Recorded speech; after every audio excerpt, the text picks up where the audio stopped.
Hello friend, welcome to my channel. Friends, ये हैं adenium के प्लांट। जैसे कि अब आज 10 दिसंबर है तो सर्दियां बहुत सही से शुरू हो गई हैं। अच्छी ठंडक होने लगी है इधर उत्तर भारत में। टेम्परेचर एरिया वाइज डिपेंड करता है कहाँ कितना टेम्परेचर। वैसे उत्तर भारत में तो नवंबर से ही ठंडी होने लगती है, लेकिन 5 दिसंबर के बाद अच्छी खासी ठंडक होने लगती है। तो हमारा ये एडेनियम का प्लांट है। इसको जैसा कि कहते हैं डिज़र्ट रोज़, यानी रेगिस्तानी पौधा। इसको धूप गर्मी का मौसम बहुत सूट करता है। ये इसी का पौधा ही है। तो ठंडियों में इसकी कुछ विशेष केयर करनी पड़ती है इनको सरवाइव करने के लिए और अपने प्लांट को हेल्दी रखने के लिए। तो वही इस वीडियो में मैं आज आपसे शेयर करूंगी कि सर्दियों में आप अपने एडेनियम के प्लांट में क्या करें और क्या ना करें। तो फ्रेंड, पहली बात तो एडेनियम को ऐसी जगह प्लेस करें जहां की इसको दिन भर की धूप लगे। जब तक धूप हो रही है, बस बीच में कुछ दिन कोहरा होता है 15-20 दिन का, तो कोहरे में इन पे कुछ डाल दें, पतला कपड़ा रात के समय, या कहीं शेडेड जगह पे रख दें अगर आपके पास जगह हो। पहली बात तो इनको हमेशा फुल धूप में रखें। जितनी ही धूप मिलेगी, प्रकाश संश्लेषण की क्रिया होगी, तो हमारा प्लांट हेल्दी बना रहेगा। वैसे तो इसका डोरमेंसी का पीरियड होता है, लेकिन देखिए हमारे इसमें ये पुराना प्लांट है, इसमें देखिए फूल भी आ रहे हैं। तो पहला काम कि धूप का बहुत ध्यान रखें। धूप इनको जरूर लगे। और अगर आपके प्लांट में पत्तियां बहुत घनी हों तो उनको काट दीजिए, क्योंकि अगर पेड़ बड़ा है तो कोई बात नहीं कि इनकी मिट्टी में धूप बराबर लगनी चाहिए। मिट्टी में धूप लगेगी तो इसमें कभी भी फंगस या कोई वो नहीं लगेगा। और इनका पानी का बहुत ध्यान रखें। पानी बहुत कम दें। ये नहीं कि बिल्कुल ही ना दें, लेकिन अगर बिल्कुल नहीं देंगे तो भी प्लांट मेरे इसके कोडेक्स जो हैं ये सिकुड़ने लगते हैं। और इनके इसको कोडेक्स को चेक करते रहें, डालों को चेक करते रहें कि कहीं कोई फंगस, कोई डाल मेरी काली तो नहीं हो रही है, पत्तियां सूखी हैं तो उनको हटाते रहें। ये काम करें। तो पानी जब बिल्कुल मिट्टी देखें, हमारे इसमें देख के लग रहा होगा कि कितने दिन से पानी नहीं पड़ा है। इसको 10-20 दिन हो गया मैंने पानी नहीं दिया है। तब इसको ये पानी की, क्योंकि प्यास तो लगती ही है, किसी को ज़्यादा किसी को कम, किसी मौसम में ज़्यादा किसी मौसम में कम। ये भी पौधे हमारी तरह होते हैं। तो इनके पानी का ओवर वाटरिंग बिल्कुल उनको नहीं पसंद है।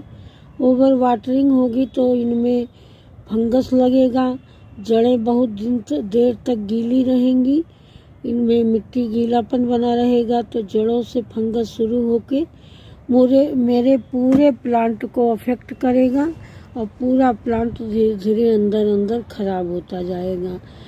सब कुछ अच्छा दिखेगा, लेकिन तब हमको दिखेगा जब मेरा प्लांट बिल्कुल बर्बादी की कगार पे होगा। तब पत्तियां सूखने लगेंगी, डालियां बेजान सी होके झुकने लगेंगी। तो इससे अच्छा कि पहले ही हम प्रिकॉशनरी इसमें पानी कम डालें और इनको धूप में रखें। मिट्टी तो बनाते समय, मिट्टी के बारे में बताना ही नहीं, मिट्टी बनाते समय आप सैंड की मात्रा बहुत रखें, चारकोल डालें और ईंटे का चूरा डालें और मिट्टी बहुत नाम मात्र की डालें। और फर्टिलाइज़र डालते समय, बनाते समय ही मिट्टी कैल्शियम और नाइट्रोजन, फास्फोरस युक्त गोबर की खाद सर्वोत्तम खाद होती है। उसके अलावा आप नीम खली जो लोग यूज करते हैं, बोन मील ये सब चीज़ें यूज कर सकते हैं। ऑर्गेनिक में आप चूना, बुझा हुआ चूना और या चाक का प्रयोग कर सकते हैं, जिससे इनको कैल्शियम भरपूर मात्रा में मिलती रहे। तो फ्रेंड, इस समय हमको इनके साथ क्या करना है मैंने बता दिया कि धूप में रखें, पानी कम डालें और फर्टिलाइज़र इनको एक बार मैं ज़रूर फर्टिलाइज़र दूंगी, क्योंकि इस समय कितना भी डोरमेंसी, लेकिन देखिए इसमें फूल खिल रहे हैं, तो इनको कुछ न कुछ भोजन तो चाहिए ही, नहीं बहुत मात्रा में, थोड़ी मात्रा में।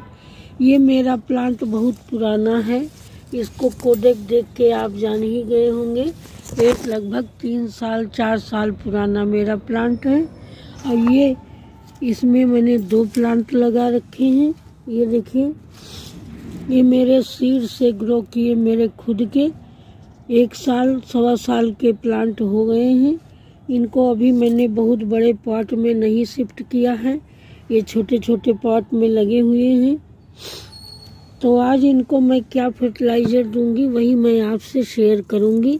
ये जो नई न्यू है इनको हटा दें और ये ज़्यादा पत्तियों को भी हटा दें। और इनकी मिट्टी देखने से लग रहा होगा कि इनकी मैंने बहुत दिन से कोई देखभाल नहीं करी है। पहला काम करें कि इनमें जो ये थोड़ी बहुत बीड्स निकल आई हैं इनको हटा दें और इनकी ये पत्तियाँ गिरी हैं ये सब साफ कर दें। इनका सबका ये सब हमारी मिट्टी में फंगस उत्पन्न करेंगे, फंगस पैदा करेंगे, तो इनको सब हटा दें। इसमें मेरे 2 प्लांट लगे हुए हैं, ये थोड़ा छोटा थोड़ा बड़ा है, तो इसमें 2 प्लांट लगे हुए हैं। ये देखिए,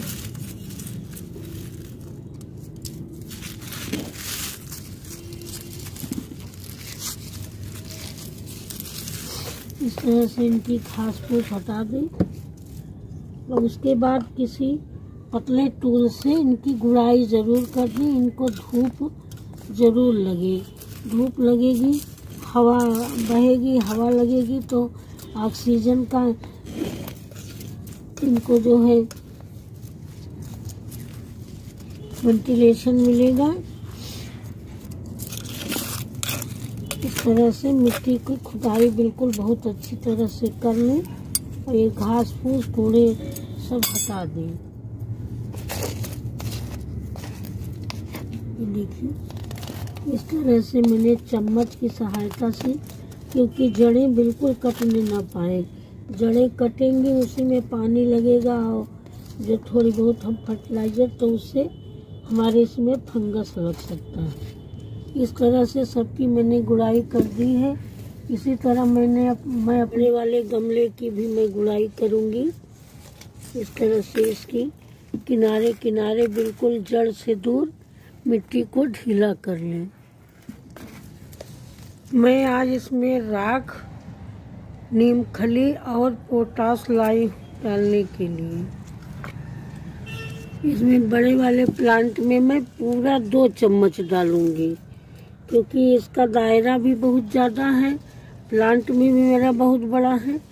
इस तरह से और 1-1 चम्मच इसमें ये मैं पोटाश डालूंगी और 1-1 चम्मच ये नीम की खली। इस तरह से सब पौधे में मैं दे दूंगी।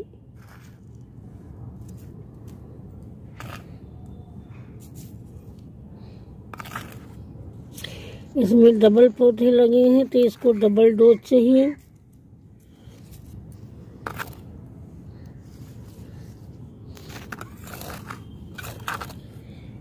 और ये मेरा बड़ा प्लांट है तो इसको तो भी कम से कम 2 चम्मच इसमें डालेंगे मैं।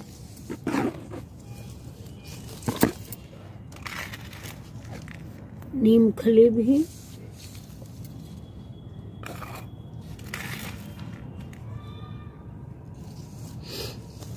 इतना डाल के इसको इस तरह से मिट्टी मिला देंगे। मिट्टी में बिल्कुल मेरी खाद जो फर्टिलाइज़र मैंने डाली है वो नीचे मिट्टी के नीचे चली जानी चाहिए। सबसे पहले मैंने इसमें राख डाल दी। राख में कैल्शियम, फास्फोरस, मैग्नीशियम, पोटेशियम भर भर के होता है।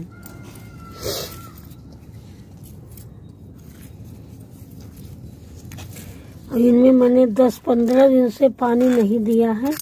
अब इसमें मैं आज पानी थोड़ा डालूंगी, बहुत ज़्यादा नहीं कि भर भर के, लेकिन जो खाद है ये पानी में डालूंगी तो ये खाद इनमें एब्जॉर्ब हो जाएगी और मेरे प्लांट बढ़िया हेल्दी होंगे। और फ्रेंड्स, सर्दियों में इनको लिक्विड फर्टिलाइज़र कभी मत दें, जब दें तो ड्राई फर्टिलाइज़र दें। महीने में एक बार, जैसे हमने दिसंबर में दे दिया है, अब आज 10 दिसंबर है, अब मैं इसको हाफ जनवरी 15 जनवरी के बाद ही कोई फर्टिलाइज़र दूंगी, क्योंकि तब तक जब तक इनको 10-15 दिन बीतेगा इनके फ्लावरिंग का टाइम आ जाएगा। और इस समय इतनी फर्टिलाइज़र जो मैंने सॉलिड फर्टिलाइज़र दी है, नीम की खली, राख और पोटेशियम, पोटास, तो उसके बाद हम इसमें कोई फंगीसाइड वाला पानी जरूरी है। मेरा साफ का फंगीसाइड है, आप कोई भी ले सकते हैं, इसके डालें, क्योंकि सबसे ज़्यादा खतरा इनके एडेनियम के प्लांट में होता है केवल फंगस का। फंगस ही इसकी सबसे खराब बीमारी है। तो ये जो है फंगीसाइड का पानी जरूर डालें थोड़ा थोड़ा अपने प्लांट में आप। इससे हमारे प्लांट को फंगस, वैसे तो मैंने राख डाल दिया है, फिर भी ये एक तरह की दवा है, तो ये जो है हमारे प्लांट को फंगस से प्रोटेक्ट रखेगा और हमारे प्लांट में कोई रूट राट, कोई ऐसी समस्या नहीं होगी। ये देखिए न्यू ग्रोथ दिख रही है इनमें, ये देखिए, ये सीड से ग्रो किया था मैंने खुद। तो इस तरह से फ्रेंड, धूप का, पानी का ख्याल रखेंगे। और इनको जो है पीली पत्तियां हो रही हैं तो कोई चिंता फिक्र की बात नहीं है, वो मौसम जब चेंज होता है तो ये सब एक प्रकृति का नियम है और उसके लिए कोई चिंता नहीं। ज़्यादा पत्तियां हो तो उनको कम कर दीजिए, बस इतना सब ध्यान रखिए। और पानी चेक करके ही दें, पानी बिल्कुल कम कर दें। जाड़े के दिन में सेकुलेंट होते हैं, इनमें पानी खुद स्टोर रहता है। फ्रेंड, इतना सब ख्याल रखेंगे तो आपका एडेनियम का प्लांट बहुत सुरक्षित रहेगा, हेल्दी रहेगा। जैसे ही फरवरी आएगी आपको फूल देने लगेगा। ठीक है दोस्तों, ये जानकारी कैसी लगी कमेंट करके ज़रूर बताइएगा। और अगर कोई पॉइंट आपके मन में हो, आपके ज्ञान के अनुसार, तो मुझे ज़रूर बताएं। और मेरे चैनल को सब्सक्राइब तो कृपया ज़रूर करें। फिर मिलेंगे, तब तक के लिए friend, thank you. Happy gardening, take care.